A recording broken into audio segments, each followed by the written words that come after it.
let's have this discussion. The city of Cape Town has set aside about 40 million rand for the 2022-23 budget in order to secure critical infrastructure there. The city has been met, with a series of challenges when it comes to vandalism of energy infrastructure, which costs literally millions each year.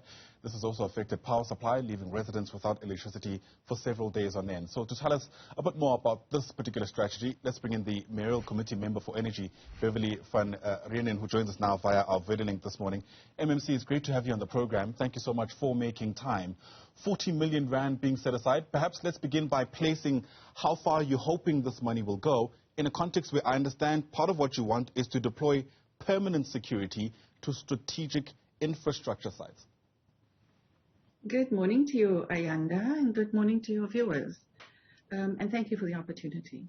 Yes, the 40 million rand obviously is to assist the city of Cape Town, and we've set that for 40 million rand aside.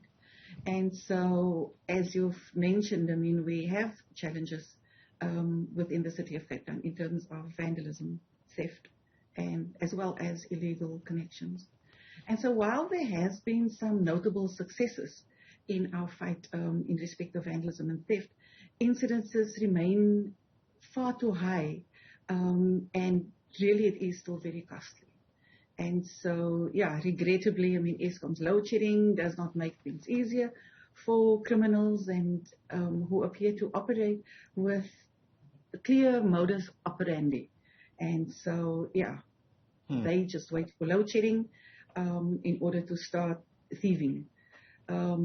Our latest vandalism and theft report compiled for the month of May during this year, 2022, it indicates that, I mean, there were 78 incidences of electricity infrastructure related vandalism and theft. And so every month, I mean, we track these numbers, you know, because I think that it is important, I mean, that we track the incidences and the total cost, I mean, to the ratepayer, in fact, I mean, for the month of May alone. I mean, it's really very scary. I mean, and it's for May alone, I mean, it's sitting at 1.5 million rand. So that's a lot of money. I mean, for the month of April, I mean, the figure was almost 2.5 million rand. And so we are also, I mean, I think it's important to just mention that, I mean, we are starting to see some improvements in some of our areas, whilst others continue to report, other areas continue to report higher levels of vandalism and theft in terms of our infrastructure. Yeah. And so, yeah, I mean, we have set aside the 40 million rand. So when we look back at our data also, I mean, it shows very clearly that the Vanguard district, that used to be the highest, the area with the highest number of vandalism and theft, we see that there is an increase, and really concerningly, we have noticed an increase in the Atlantis area. And so what we are hoping to achieve with the 40 million rand, it is, as we track all of these incidences, it is to bring focused interventions with regular patrols, safety and security patrols, CCTV camera monitoring, and this, of course, I mean, must be done and will be done via our safety and security directorate. Sure. Yeah, MMC, if I can come in there. You've told us about a few figures, as it were, and it completely makes sense, because the city of Johannesburg, for instance, say that they're spending about 50 million rand in repairing stolen and damaged infrastructure a year. This is for the 2022-23 budget, and I'm pointing that out because my question to you is this the strategy moving forward, deploying extra money essentially to bolster security so that you're able to protect infrastructure? And I guess it's a question about sustainability here. Absolutely. I think that we are working very closely with our colleagues in the Safety and Security Directorate, who will be training a number of security officials who will have the specialized duty of securing our infrastructure. It is absolutely important. And we have prepared a war chest. I think that it is, we're taking the battle out to these criminals. We've had enough. It is absolutely important, I mean, that we protect our infrastructure and that we protect our residents. So part of the money that we've set aside will also go into procuring resources that is needed to secure our infrastructure, such as vehicles for those patrolling, sessions.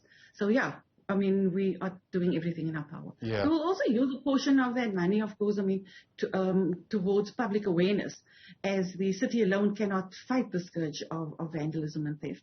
The only areas, where we have been able to reduce these incidences, it is where communities, in fact, have come on board and they have worked with us and not against us. And that is the success story in terms of the Vanguard district. And so we really urge communities to please continue to work with us, because together, we will be able to win this battle. Alone, we cannot do it. Yeah. And so we are really very proactive in terms of our approach. We have to sharpen our swords. We need to win this battle. Sure. 40 million rand is a lot of money, and I'm struggling to think of any department that had 40 million rand sitting around just waiting to be used for something. So I guess the question is, where is this money being taken from, as it's now been repurposed, as it were, to bolster security? Look, the city, under the new administration, under the new executive mayor, Jordan Lewis, obviously, safety and security, as well as, securing our infrastructure and the hope of ending load shedding over time. It was important, that we find the 40 million rand in order to secure our energy and to have secure power to our residents. It was absolutely important to find this money. And so we've been very successful in securing the 40 million rand. Right. So it's not taking away from any other basic services within the city of Cape Town. Okay. But it was absolutely important that we secure energy to our residents. Given how widespread this issue actually is, are you able to give us a sense of how you came to the figure 40 million? The indication was as a result of our ongoing monthly reports. We have been monitoring, and so I have been receiving, ever since I took up office, I have been receiving monthly reports, and so there's been a trend. And so that was the reason, why we've been able to come to the 40 million rand. Right. I'm sure those who are in the city of Cape Town, residents there, will be watching keenly to see if they can actually identify the bolstered security. When can we start seeing boots on the ground, as the cliche goes? And when are you hoping to start seeing the results of this intervention? Look, over the next few months, the budget will obviously kick in as of 1 July. And appointments need to take place. And of course, then there's a period of training. And so give us about 6 months. And then we can speak again after the 6 months. All right. I think that's an appointment that we're looking forward to. MMC, thanks very much indeed for your time. It's, I imagine, a very welcomed intervention, and hopefully it yields the desired result. The MMC for Energy in the city of Cape Town, Beverley, Reenen, once again, thanks very much indeed.